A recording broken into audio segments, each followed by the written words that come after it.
போர் சிதைத்தது உடைமைகளை மாத்திரமல்ல, உறவுகளையும் அது சிதறடித்துள்ளது.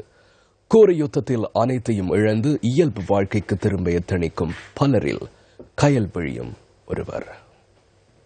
யுத்தம் வென்றாலும் தோற்றாலும் நிச்சயம் புன்னகை தோற்றுவிடுவது நியதி.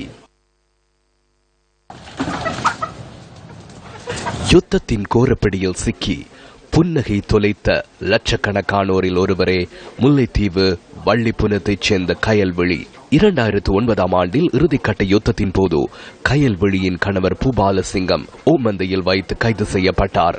உடுத்தியிருந்த ஆடையுடன் 5 பிள்ளைகளுடன் நிற்கதியான கயல்விழியின் வாழ்க்கை போராட்டம் கடந்த 6 வருடங்களாக தொடர்கிறது. எனது கணவரை வட்டுவாளுக்குள்ளால நான் கூட்டி கொண்டு போகக்கூட தாமை பிடிச்சு பிறகு ஓமந்த சாவடியில் நாங்கள் கொண்டு போய் சரணடைய வச்சுட்டு நாங்கள் எங்களை ஒரு முகாமில் இவையொரு இதில் ஏற்றி விட்டுட்டு கொழும்பிலிருந்து 4ஆம் அடிக்காரர் வந்து 3 நாள் விசாரணை என்று எடுத்து கொண்டு போச்சுனா திரும்ப கொண்டாந்து விட்டுட்டு வாணியா சிறைச்சாலையில் திரும்ப 18 நாள் விசாரணை என்று கொண்டு போய் அதுவும் முடிஞ்சு இவரை அங்க வச்சிருந்து கொண்டே என்னை மகனையும் விசாரிச்சு எனது பொம்பளை பிள்ளைகள் 2 பேரையும் கொண்டு வர சொல்லிச்சு. நான் அது பொழுது கொண்டு போயில கொண்டு வர மாட்டேன் என்று சொன்னோன்னே இங்க வந்து விசாரிச்சு போட்டு எங்களை அப்படி போக்கல நீங்க சுட்டு போட்டு போங்க, அது மட்டும் விடக்கூடாதுங்களே என்று சொல்லி நான் சொன்ன பிறகு எனக்கு போன் எடுக்கிறீல 18 மாதம் இவருக்கு ஒரே விசாரணை தான். அங்க அப்படியேதான் நடந்து இவரு நான் போக எனக்கு அழுது உங்களால நான் வந்தேன், நான் இல்லாட்டி செத்திருப்பேன் என்று கூட எனக்கு எத்தனை நேரம் சொல்லியிருப்பேன். கணவனின்றி உள ரீதியிலும் பொருளாதார ரீதியிலும் இன்னல் படுவதாக பூபாலசிங்கத்தின் மனைவி கயல்விழி தெரிவிக்கின்றார்.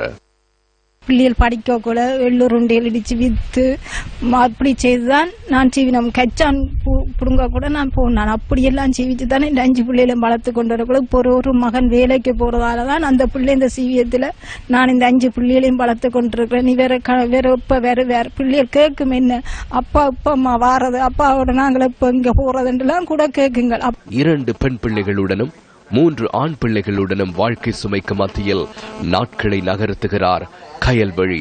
எதிர்கால கனவுகளோடு காப்போத்தா சாதாரண தரம் மற்றும் தரம் 8 கயல்விழியின் 2 பிள்ளைகள் கல்வி பயில்கின்றனர்.